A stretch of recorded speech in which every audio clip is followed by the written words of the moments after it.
commence. Bonjour, bon après-midi, bonsoir. Je suis Jaiski et j'apprends le français depuis le 2020. Alors, le départ.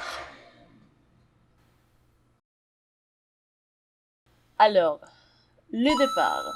J'ai 21 ans. Ma langue maternelle c'est l'espagnol et après ça j'ai appris l'anglais. Et dès que j'ai appris l'anglais, je me suis intéressée aux langues en général. Pourquoi apprendre le français exactement je peux pas vous dire. Je sais pas. Je l'ai trouvé intéressant. Et aussi parce que c'était de la même famille que l'espagnol. C'était plus facile pour moi parce que c'était la même famille. Bien sûr que c'est pas la même chose et j'ai pris ça pendant mon voyage avec les Français, non? Pendant le parcours. Je veux vous parler d'abord des obstacles. Par exemple, c'est quoi ce bordel de prononciation? Alors, j'ai du mal à prononcer le français. Ok, d'accord, c'est normal. Je pense que c'est normal pour toutes les gens qui apprennent le français. J'ai appris, prononce les lettres. Pourquoi? Les airs. J'ai appris avec le temps qu'il n'y a pas un seul type de R.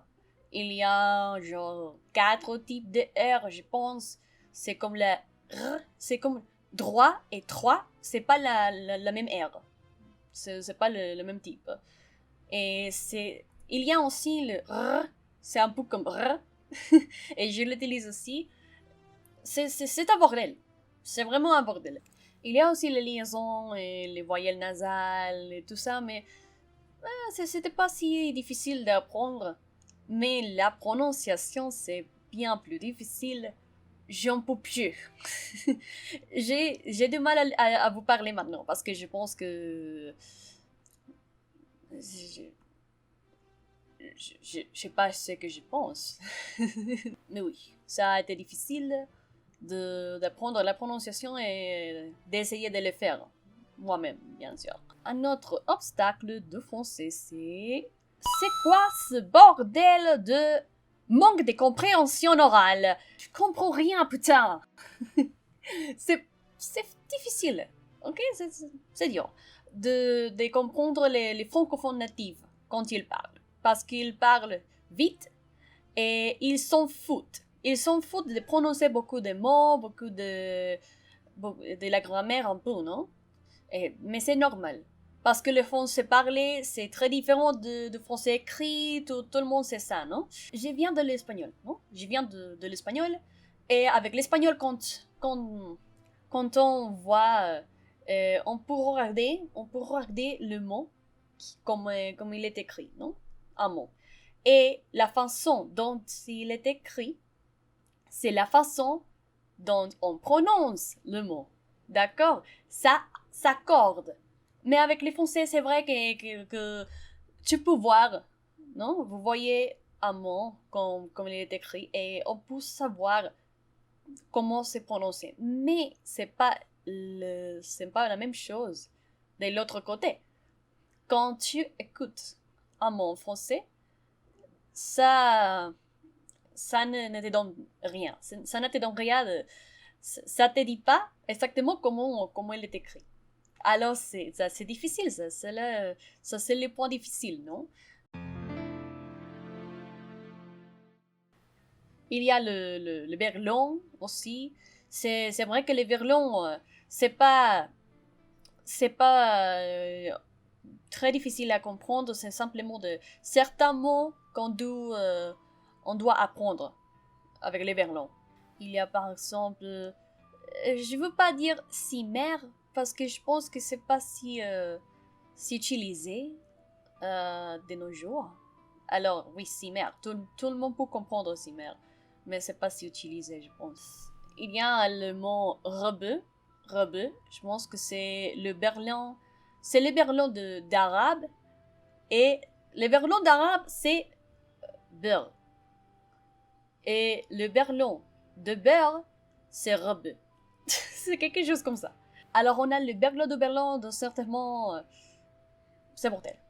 Mais en bref, je ne pouvais pas comprendre les francophones natifs pendant le premier mois de mon apprentissage de français. Je pouvais rien comprendre. C'était absolument incroyable. C'était genre, ok, je pouvais le lire. Je pouvais lire le français. Le français écrit, c'est très facile pour moi. D'accord? Parce que je connaissais déjà l'espagnol. Alors, oui, c'est facile avec la grammaire et tout ça, mais je ne pouvais pas comprendre quand c'était parlé, non?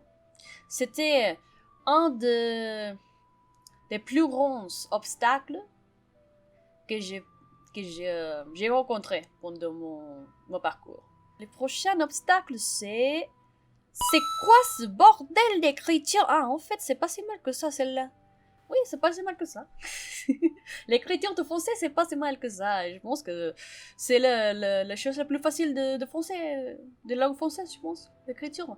Même si c'est vrai qu'il y a des règles grammaticales qui sont pas exactement faciles à comprendre. Et il y a beaucoup d'erreurs que les francophones natifs font tout le temps, comme par exemple écrire l'infinitif d'un verbe et pas le passé composé d'un verbe. C'est comme écrire quelque chose genre aimer, non? Du verbe aimer. En lieu d'écrire j'ai aimé, beaucoup de natifs écrivent j'ai aimé. C'est le même son. De plusieurs dialectes. C'est le même son. Mais c'est pas ça, non? On ne doit pas écrire ça. Et il y a aussi quelque chose que c'est difficile à comprendre. On n'a pas ça en espagnol. On n'a pas l'accord du complément d'objet direct. L'accord avec le COD. On n'a pas ça. Toutes les pommes que j'ai mangées, et on doit accorder manger avec les pommes et pas avec je. C'est un peu genre, quoi? Qu'est-ce qui se passe? Qu'est-ce que c'est que ça? Parce que genre, on n'a pas ça en espagnol et on n'a pas ça du tout en anglais. En anglais, c'est... Mais je m'y suis habituée et ça m'aide. En fait, ça m'aide beaucoup avec l'italien. Parce que l'italien a aussi l'accord avec l'objet direct. C'est pas la même chose, c'est pas pareil, parce que l'italien a une grammaire un peu différente. Mais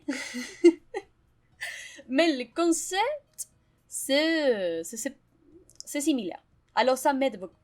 C'est beaucoup bien. Et je pense que j'aime bien le français écrit. Ça me plaît. Ça me plaît de voir les français correctement écrits et tout ça. C'est joli.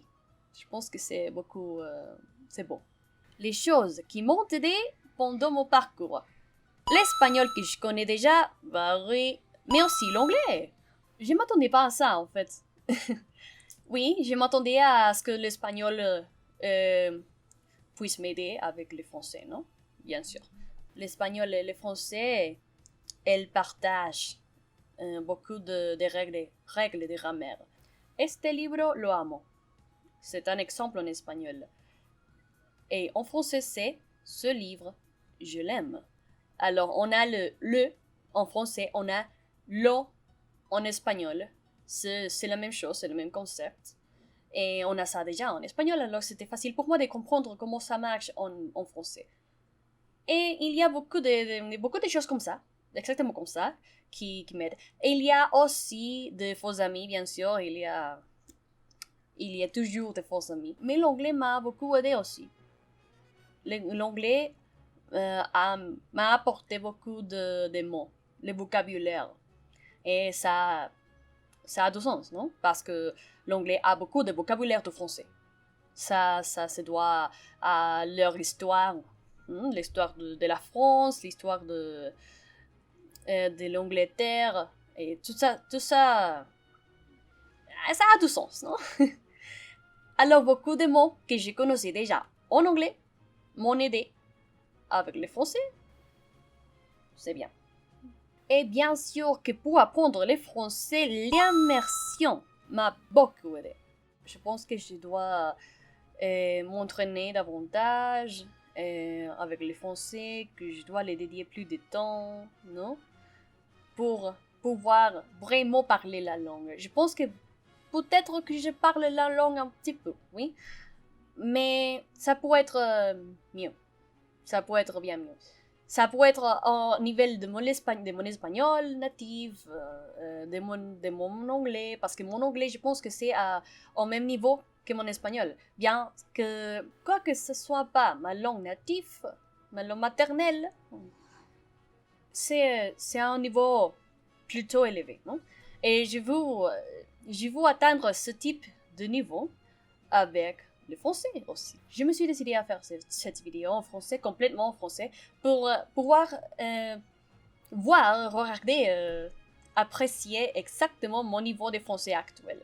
Je pense que je suis B1, peut-être B2 en français parce que je peux le comprendre, je peux le parler, je peux parler avec vous de la plupart des sujets en français. Et c'est ça ce qu'on appelle fluency, non? C'est exactement ce qu'on appelle pouvoir parler une langue couramment. Mais je suis vraiment dur avec moi-même, avec les langues, parce que je sais que je peux m'améliorer. Je peux faire de mon mieux, non? Je pense qu'en français, pratiquer, c'est pas utiliser comme en anglais, non? Like, I practice my English. Non. On dit quelque chose genre, je m'entraîne sur mon français. Je sais pas si on utilise sur ou avec. Je pense que sur peut être utilisé pour ça. Je sais pas. Le moment où je me suis rendu compte que je suis trop forte, j'exagère quoi. Alors, comme je vous avais dit, je pouvais comprendre le français parlé.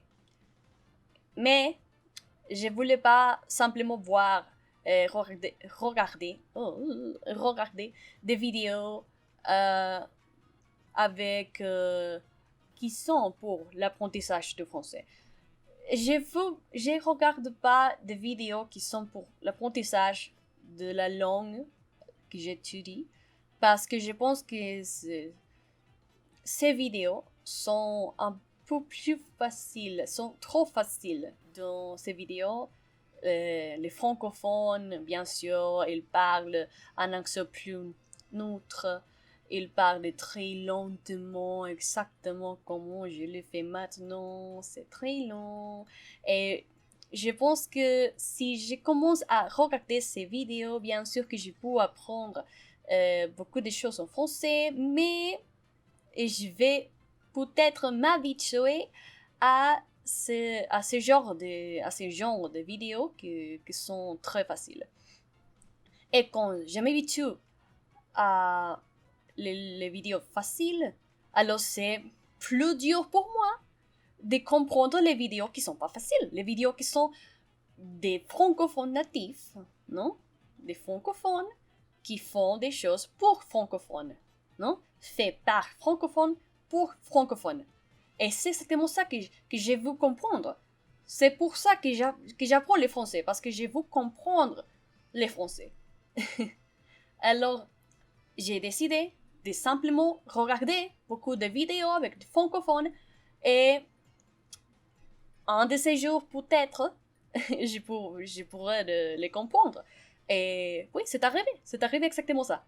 J'étais en train de regarder une vidéo. C'était let's play, je pense. C'était un gameplay.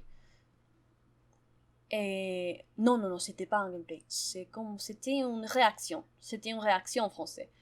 Alors, je me suis rendu compte pendant la vidéo que je pouvais comprendre ce que les francophones disaient. Et c'était un moment magique. C'est le mot. C'est le mot que j'utiliserai pour ce moment-là. On utilise une langue pour pouvoir comprendre les gens qui parlent la langue déjà. Non? C'est exactement ce qui compte. Alors, c'est pas impossible. C'est jamais impossible. C'est dur, oui.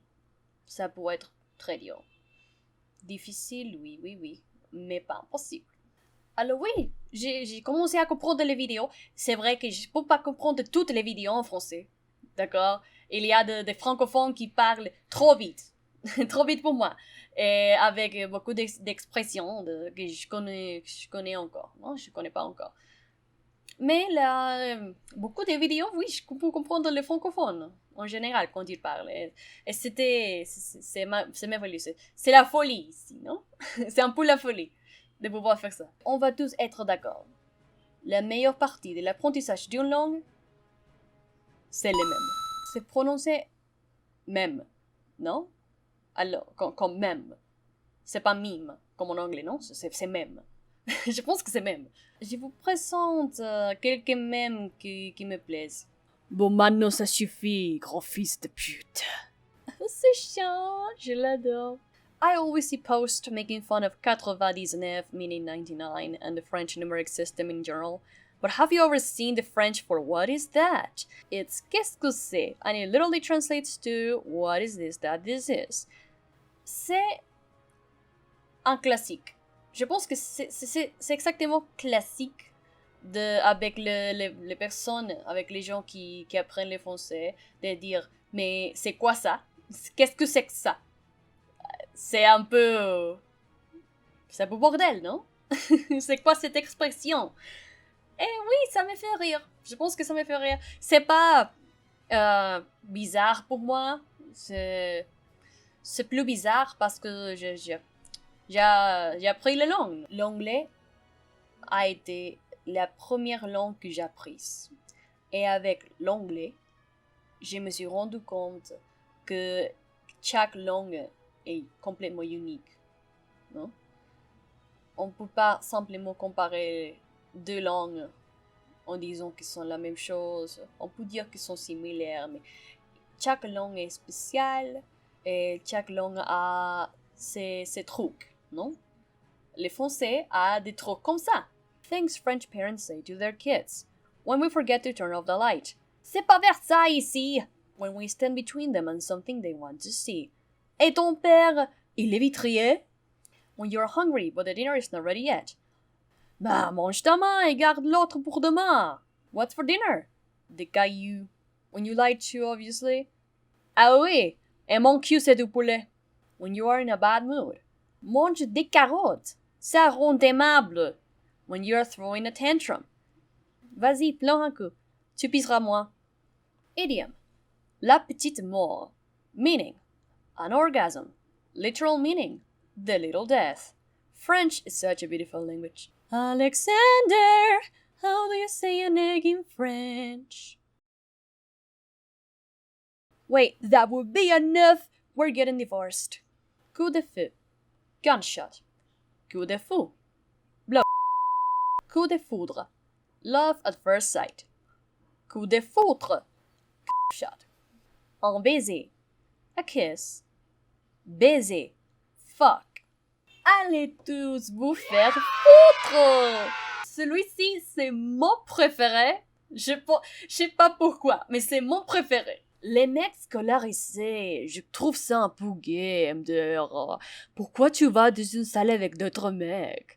T'es amoureux, quoi, MDR? Tu passes 8 heures par jour entouré par des mecs, MDR. Pour un diplôme dont t'as pas besoin. Bizarre, quand même. Ah oui. Celui-ci. J'aime bien. Wesh, Captain. T'es mal, n'avons découvert que je viens d'auprès. Mais balèque de ton Winnie Woody jambiste, frère. On est en train de crever la louda des ouvres, là. Même Lianche a capté que c'était la demeure. Et ramène de quoi nous se sentait. Ah ouais. Trop stylé, le canidé. Je déteste le fait que j'ai pu comprendre tout ça. Je le déteste. Pourquoi? C'est ridicule.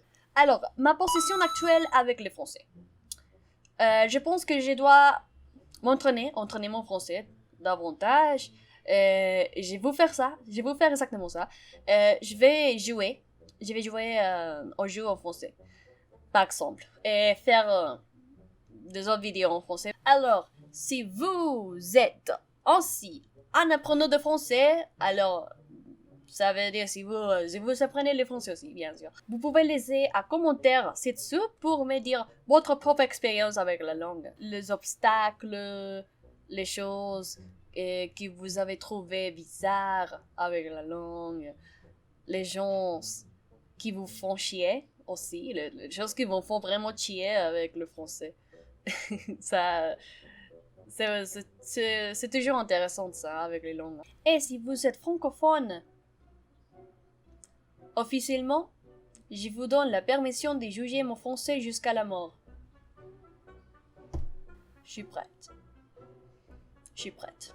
Je suis pas prête. Oh merde, oh putain, je suis pas prête. Ici dans ma chaîne, je te dis beaucoup de langues.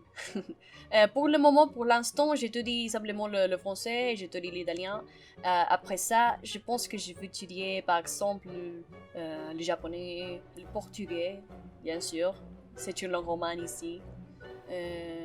L'allemand, peut-être que l'allemand. Le norvégien. Mais vous êtes toujours là? Ah, je vois. Vous voulez voir plus de mèmes avec